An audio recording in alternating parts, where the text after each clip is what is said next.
आज हम देखने वाले हैं मायून मूवी की शुरुआत में हमें मयो हिल्स के एक कृष्ण मंदिर को दिखाया जाता है जिसे शाम के 7 बजते ही बंद कर दिया जाता है और जैसी शाम होने लगती है तो मंदिर के पुजारी का बेटा उनसे पूछता है क्या मैं आज रात चुपके से यहाँ रुक सकता हूँ। यहाँ रात को जो भी होता है मुझे उसका वीडियो बनाना है जिसे मैं बाद में इंटरनेट अपलोड करूंगा और आप इस बारे में किसी को कुछ भी मत बताएगा। अब उसकी यह बात सुनकर पुजारी अपने बेटे को डांटते हुए कहता है कि तुम सब कुछ जानते हुए भी ऐसा क्यों करना चाहते हो, तुम अभी यहाँ से बाहर जाओ। ये सब कहने के बाद पुजारी अपने काम में लग जाते हैं और इस चीज का फायदा उठाकर उसका बेटा मंदिर के अंदर जाकर छुप जाता है। पुजारी को जब उसका बेटा कहीं नहीं मिलता तो वही ये सारी बातें जाकर स्वामी जी से कहते हैं। इस पर स्वामी जी कहते हैं कि जिसकी बुद्धि भ्रष्ट हो जाए उसका भला कौन क्या कर सकता है, तो मंदिर बंद करके यहाँ से जो उसने जो कदम उठाया है उसका फल उसे आज रात ही मिल जाएगा।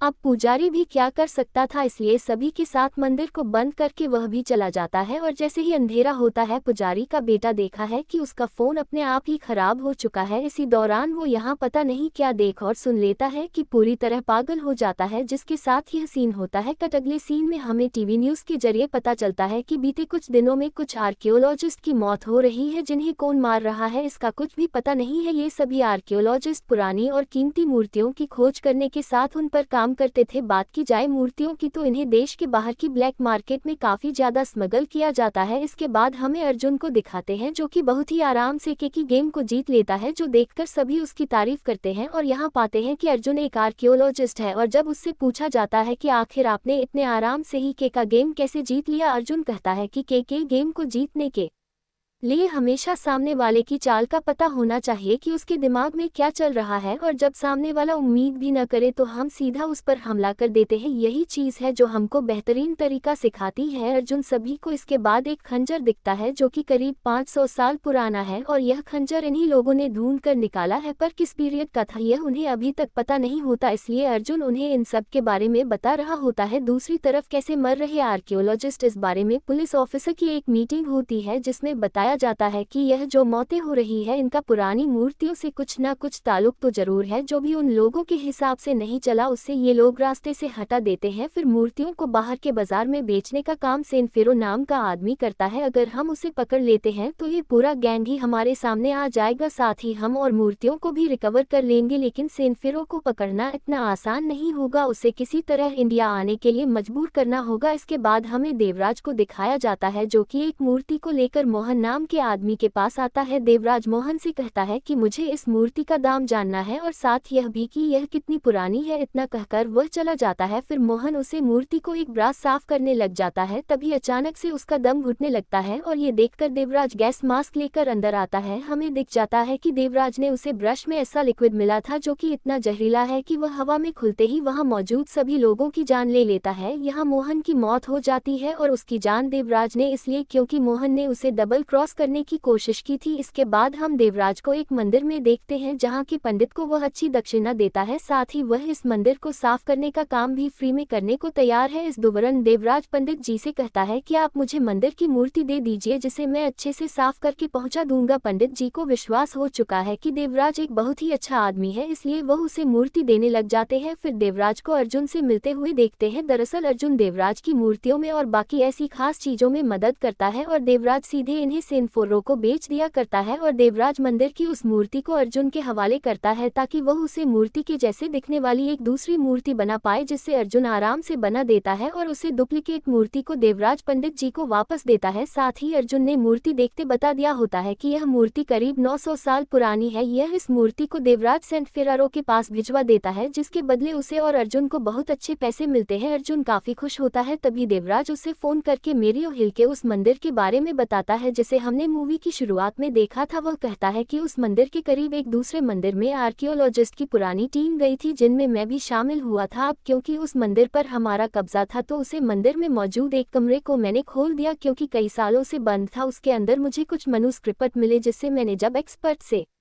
रिकॉर्ड करवाया तो पता चला कि मनोहिल में कृष्ण मंदिर में एक ऐसा कमरा मौजूद है जिसमें काफी सारा खजाना मौजूद है, बस जरूरत है तो उस कमरे को ढूंढने की। तो मैं तुम्हें यहाँ सरकार की तरफ से लेटर दिलवा कर बुला रहा हूँ, तो मैं यही पता करना होगा कि उसे मंदिर का वो खुफिया कैमरा आखिर है कहाँ। अर्जुन को देवराज से ये भी पता चलता है कि जो आर्कियोलॉजिकल टीम वहाँ मौजूद है उनका इंचार्ज वासुदेवन है, जो कि बहुत ही स्ट्रिक्ट है कि तुम सिर्फ अपने काम पर ध्यान दो, मैं वासुदेवन को संभाल लूंगा, बाकी इन काम को करने के बाद हमें कभी भी यह काम करने की और जरूरत नहीं पड़ेगी। यह बात को सुनकर अर्जुन काफी खुश होता है और लेटर मिलते हैं वह वहां पहुंच जाता है। वहां उसकी मुलाकात अंजना नाम की एक लड़की से होती है जो कि आर्कियोलॉजिकल टीम का ये हिस्सा है। यहाँ वासुदेव अर्जुन को उसकी टीम से मिलता है जिसमें अंजना के साथ मदन, देवराज और डीके होते हैं। वासुदेव ने कहा आदमी को अर्जुन का टेंट दिखाने को बोलता था। टेंट से अर्जुन देखता है कि वहां से मायोहिल का कृष्ण टेम्पल साफ दिख रहा है। अर्जुन उसे आदमी से पूछता है क्या तुम मुझे उस मंदिर के अंदर ले जा सकते हो। इस पर वो आदमी कहता है कि हम कल सुबह चलेंगे क्योंकि अभी शाम हो गई है और शाम होने के बाद वो मंदिर बंद कर दिया जाता है और किसी को भी इस वक्त वहां जाना बिल्कुल मना है। अगले दिन क्योंकि वासुदेव 2 दिन कहीं गया तो अपने प्लान को एग्जीक्यूट करने के लिए अर्जुन और देवराज के लिए इससे अच्छा मौका नहीं होता। जहां देवराज अर्जुन को एक मनुस्क्रिप्ट दिखता है जिसमें इस मंदिर के खजाने की कहानी लिखी हुई है। इस कहानी के मुताबिक करीब 900 साल पहले यहाँ पर सूखा पड़ा और लोग मरने लगे, तब राजा ने 40 मील दूर एक दूसरे राज्य पर हमला कर दिया और इस युद्ध में उसकी जीत हुई, जिस कारण वह उसे राज्य का सोना और काफी कीमती खजाना अपने साथ लेकर आया। उन्होंने अपने राज्य के लोगों के बीच और खजाने को बांट दिया और तभी राजा ने इस कृष्ण मंदिर को और अच्छे से बना दिया और इस दौरान उसने मंदिर के अंदर ही एक खुफिया कमरा बनवाया जिसमें उसे बाकी का खजाना छुपा दिया ताकि आगे जब भी उनके राज्य पर विपत्ति आए तो वह उससे निपट सके।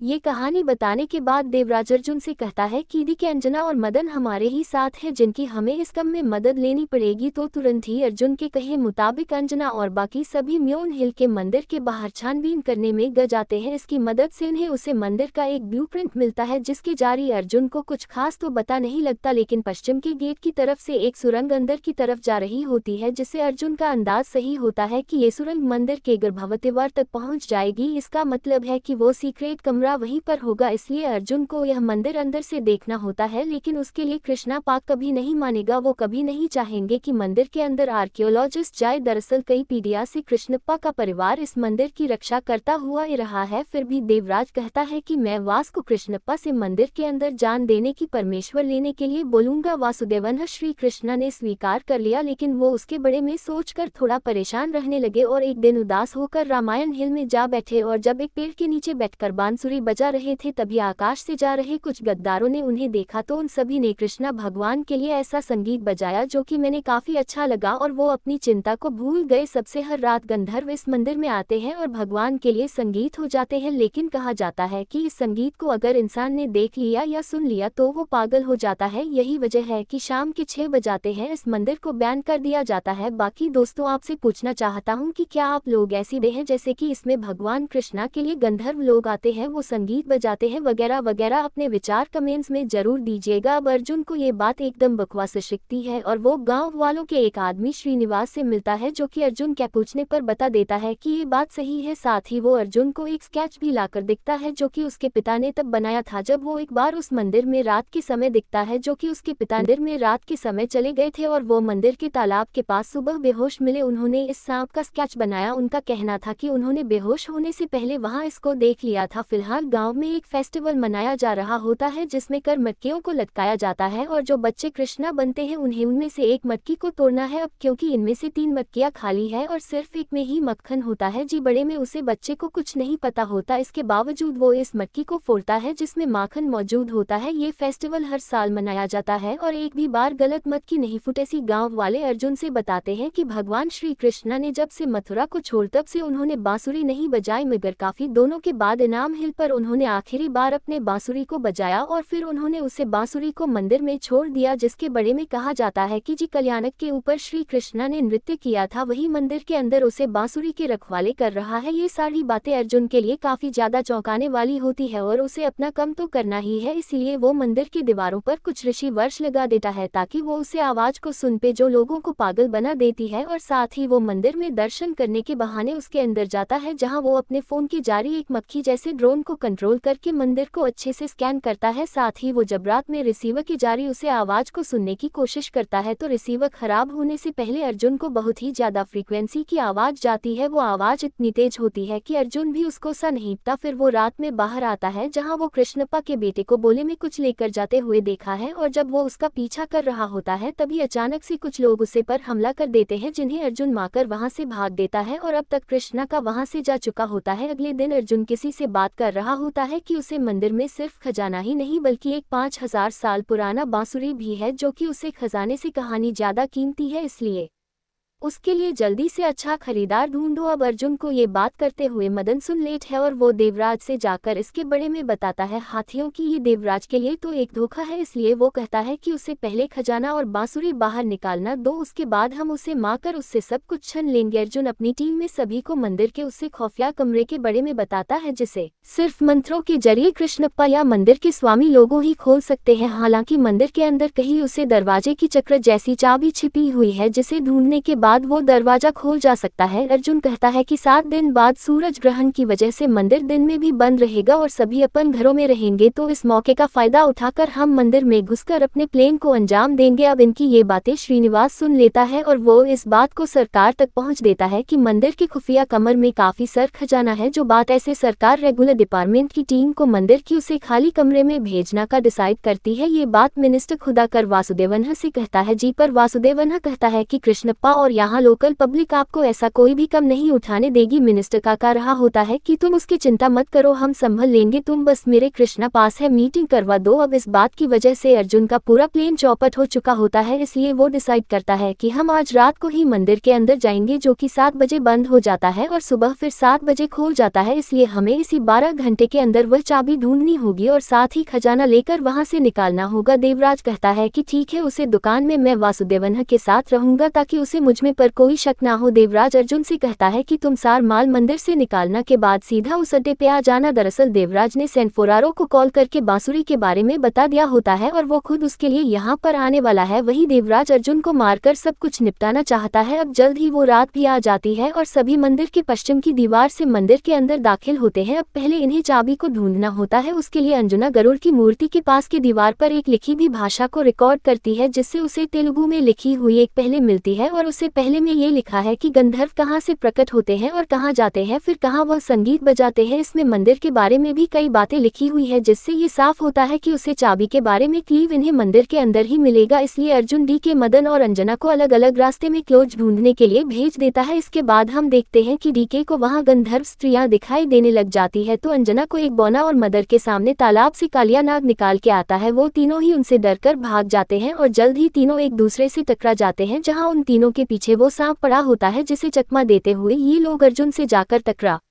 जाते हैं। वो अर्जुन को सारी चीज बताते हैं और कहते हैं कि हमें यहाँ नहीं रहना चाहिए, ये जगह सही नहीं है और हमको यहाँ से निकाल जाना चाहिए। तभी ये लोग देखते हैं कि वहाँ कोई इनकी बातें सुन रहा है, जिसको देखकर अर्जुन कहता है कि ये कृष्णा का बेटा है और जो तुम सभी ने देखा वो सब इन लोगों सेट किया हुआ था ताकि हम लोग यहाँ डर जैन। अर्जुन कृष्णप्पा के बेटे को मारकर एक कमरे में बैन कर देता है। तभी उन सभी को एक तेज फ्रीक्वेंसी की आवाज आई है, जिसके लिए अर्जुन ने पहले ही एक इनवॉइस कैंसिलेशन डिवाइस लगा के रखा होता है। अब अर्जुन पहले बार ध्यान लगता है तो पता चला है कि जी चाबी को वो ढूंढ रहे हैं उसके 3 टुकड़े हैं, जिन्हें तालाब के पास गरुड़ की मूर्ति के पास और हाल में छुपा गया है। वो तीनों से उन जगह पर जाकर उसे चाबी के 3 टुकड़े लाने के लिए कर रहे हैं, जो कि उन्हें आसानी से मिल जाते हैं, लेकिन वो तीनों आपस में जुड़ नहीं रहे होते हैं। अर्जुन बताता है कि इसका एक बीच का हिस्सा भी होगा और क्योंकि ये 3 हिस्से 3 देश में मिले थे तो वो चौथी दिशा की तरफ जाकर उसे ढूंढने की कोशिश करता है, जहाँ काफी अंधेरा है। इसलिए अर्जुन एक बड़ा सा कपूर जलन के बाद दीवार पर बने कृष्ण भगवान की प्रतिमा के पास सभी से उसे 4 टुकड़े को ढूंढने को बोलना है, मगर काफी ढूंढने के बाद भी वो उन्हें मिलता रहे और सभी एक तरफ से हर मा चुके होते हैं। पर तभी अचानक से चंद की रोशनी उसे जगह को रोशन कर देती है और उसे चाबी का टुकड़ा भगवान के पैरों के पास ही चमकते लगता है, जैसे अर्जुन वहां निकाल कर उसे चाबी के बीच लगा देता है और उसके लगता ही चाबी जुड़ जाती है। अब इनके पास 3 घंटे बचे हुए हैं। इधर वासुदेवन्हा जाकर कृष्णा पास जाकर मिलता है। कृष्णप्पा भी मंदिर के उसे कमरे को सुबह होते ही खोलने के लिए तैयार है, क्योंकि उसके गुरु ने उससे बोला था कि कभी कभी तुम्हें जो हो रहा है उसे होने देना चाहिए, ये भगवान का ही है। ये बात सुनकर देवराज अपने आदमियों को कल करक कहता है कि तुम लोग को डॉक्टर में पहुंचे, क्योंकि सया फरार हो वहीं पर आने वाला है और साथ ही अर्जुन भी माल लेकर उसे जगह पहुंच जाएगा, तो उसे देखते ही खत्म कर देना। दूसरी ओर अर्जुन सभी के साथ में मंदिर में जाता है, जहाँ वो लोगों को चारों तरफ उसे कमरे को ढूंढने की कोशिश करते हैं, पर इन्हें ना तो कैमरा मिलता है और ना वहाँ कोई होने का सबूत मिलता है। अर्जुन तभी भगवान की मूर्ति के ऊपर देखा है तो उसको एक मटकी जैसा स्ट्रक्चर दिखाई देता है, जिसको देखकर अर्जुन को वो फेस्टिवल याद आता है जो उसने गांव में होते हुए देखा था। वो उसे पर मारता है तो उसके टूटे हैंड में से मरकरी नीचे गिरता है और भगवान की मूर्ति से होते हुए एक जगह जमीन पर इकट्ठा हो जाता है। जैसे वो जगह अपने आप ओपन हो जाती है और उसमें से साथ दिखने वाला डायना निकलता है, जिसे घूमने पर इन्हें नीचे जाने का रास्ता मिलता है। अब इनके पास सिर्फ एक घंटा मौजूद है। यहाँ अर्जुन और बाकी सभी देखते हैं कि यहाँ एक नहीं बल्कि कर लॉक मौजूद है, जिनसे एक सही और बाकी तीनों गलत। इसमें से एक लॉक सोने का तो दूसरा चांदी का, तीसरा ब्रोंज का और चौथ लोहे का है। अर्जुन थोड़ा दिमाग लगता है कि ये मंदिर भगवान कृष्णा का है और उनका जन्म द्वापर युग में हुआ था, इसलिए अर्जुन चाबी को तीसरी यानी कि ब्रांच वाले लॉक में लगता है। अगर वो गलत होता है तो इन सभी के साथ कुछ भी हो सकता था, पर उसमें चाबी लगाते ही दरवाजा खुला जाता है और ये लोग अपने सामने काफी सर सोना और खजाना देखते हैं, जिससे भरने के बाद ये लोग यहाँ से निकलते हैं। अर्जुन वहाँ देखा है कि दीवार पर एक अजीब सी इन्फिनिटी का सिंबल बना हुआ है, पर उसके बारे में पता करने के लिए उसके पास टाइम नहीं होता, क्योंकि अब रेवेन्यू डिपार्टमेंट की टीम मंदिर में किसी भी क्षण आने वाली है और इस कमरे को कृष्णा का भी मेट्रो के सर ये खोल रहा होता है। पर इससे पहले वो सभी अंदर आते हैं। अर्जुन और बाकी लोग वहाँ से भाग चुके होते हैं। फिर वो सभी देवराज के अड्डे पर पहुँचने हैं, जहाँ जब ये सभी लोग अपने बैग्स को खोलने हैं तो उसमें सोने की बजे देर सारी लकड़ी पड़े हुए हैं, जो कि इन्हें सोने की तरह दिखे रही है। वह सभी जैसे मानो पागल हो चुके हो। इधर है सर सोना अब हम मंदिर में ही है, जिसे देखकर देवराज शौक हो जाता है। यहाँ उसका चेहरा देखकर वासुदेवन कहता है कि क्या हुआ, तुम्हारी टीम को सोना नहीं ले जा पाई? मतलब कि उसे देवराज के बारे में सब कुछ पता था। देवराज को यहाँ पुलिस अरेस्ट कर लेती है। इधर से फरार अभी ये जाता है, जो कि अर्जुन और वहाँ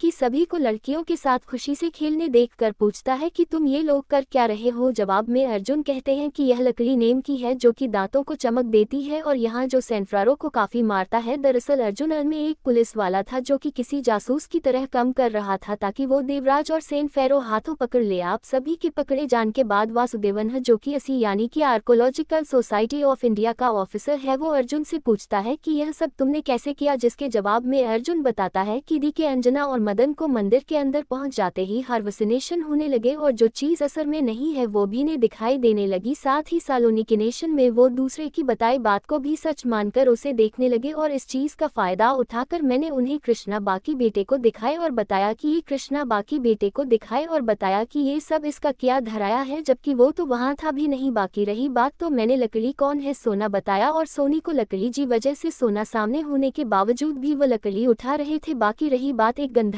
के संगीत की, तो वो तो बजा ही नहीं, क्योंकि मैंने वहां नॉइस कैंसिलेशन डिवाइस लगी थी। वो ठीक 12 बजते ही अपने आप ऑन हो गई, पर जब कोई आवाज ही नहीं मिलती तो ये डिवाइस 30 सेकंड्स के अंदर अपने आप ही बंद हो जाता है और यही उसे दिन हुआ था। साथ ही ये जो हल्यूसिनेशन हो रहे थे इनकी असली वजह मंदिर के अंदर रात में खेलने वाले सोमवली के फूल थे, जो दिन में नहीं खेलने। इनकी महक से इंसान को हालूसिनेशन होने लग जाता है और मैं इसके प्रभाव से इसलिए बैठ गया क्योंकि मैंने मजाक किया था कि जब सुबह कृष्णप्पा या उनके परिवार का कोई भी मंदिर खोलने के लिए जाता तो वो मयूर की पहाड़ी पर पाया जाने वाले एक पौधे का कथा पीते हैं, जिससे उन पर सोमाली के फूलों का कोई असर नहीं होता। और यही वजह थी उस दिन मैंने कृष्णा बाकी बेटे का पीछा किया था, जिसके बैग में मैंने कुछ पत्तियां देखी थी और इससे मुझे पता चल गया था कि ऐसा होता है, इसलिए मुझे हल्यूसिनेशन नहीं हुए। आगे डी के अंजना और मदन के बारे में पूछने पर अर्जुन बताता है कि मदन और देवराज को तो जेल हो गए, लेकिन डी के की और अंजना ने अब तक कोई क्राइम नहीं किया था और साथ ही वो सरकारी गवाह भी बन गए, इसलिए उन्हें वार्निंग देकर छोड़ दिया गया है। दूसरी ओर हम कृष्णप्पा को उसके गुरु से मिलते हुए देखते हैं। वो अपने गुरु से कहता है कि इन सभी घटनाओं का बहुत बड़ा असर होगा, लोगों को लगेगा कि यह सब एक कहानी हमने ही फैलाई है। इस पर गुरु कहते हैं कि कृष्णा की इच्छा के बगैर इस दुनिया में पत्ता भी नहीं हिलता। वो कहते हैं कि कल रात रोहिणी नक्षत्र था जिसमें कृष्णा भगवान का जन्म हुआ था, यही वजह थी कि सिर्फ रोहिणी नक्षत्र के दिन गंधर्व मंदिर में नहीं आते। इसका साफ मतलब है कि ये कृष्णा की इच्छा थी। बाकी रही बात सरकार को अभी खजाना मिला है, लेकिन मंदिर का असली राज अभी किसी को पता नहीं। इतना का कर वो कृष्णप्पा को एक अंगूठी लेकर चले जाते हैं, इसमें ठीक वैसा इन्फिनिटी का सिंबल बना हुआ है जैसा कि अर्जुन ने मंदिर के अंदर दीवार पे देखा था। इधर अर्जुन अंजना से मिलता है जो कि अर्जुन थैंक यू बोलने के बाद उससे पूछती है कि उसे बांसुरी का क्या चक्कर है। अर्जुन बताता है कि वो नाटक तो मैंने बस सेनफोरारो को यहाँ लाने के लिए किया था, जो आइडिया कम कर गया, लेकिन सच से तो शायद अर्जुन भी अनजान है, क्योंकि उस इन्फिनिटी की दीवार के अंदर एक और गुप्त हाल मौजूद था जहाँ पर असली में गंधर्व रात में भगवान कृष्णा के लिए संगीत बजाते हैं और साथ ही वहाँ भगवान और कालायानंद भी देखने को मिलता है, जो कि खजाने की नहीं बल्कि उसकी बांसुरी की रखवाली कर रहा है। जिसके साथ ये मूवी यहाँ पर खत्म होती है। बाकी दोस्तों, इस मूवी को लेकर आपके के विचार क्या हैं, कमेंट करके जरूर बताएगा। मिलते हैं अगली वीडियो में, तब तक के लिए गुड बाय, अपना ख्याल रखिए और फाइनली थैंक्स।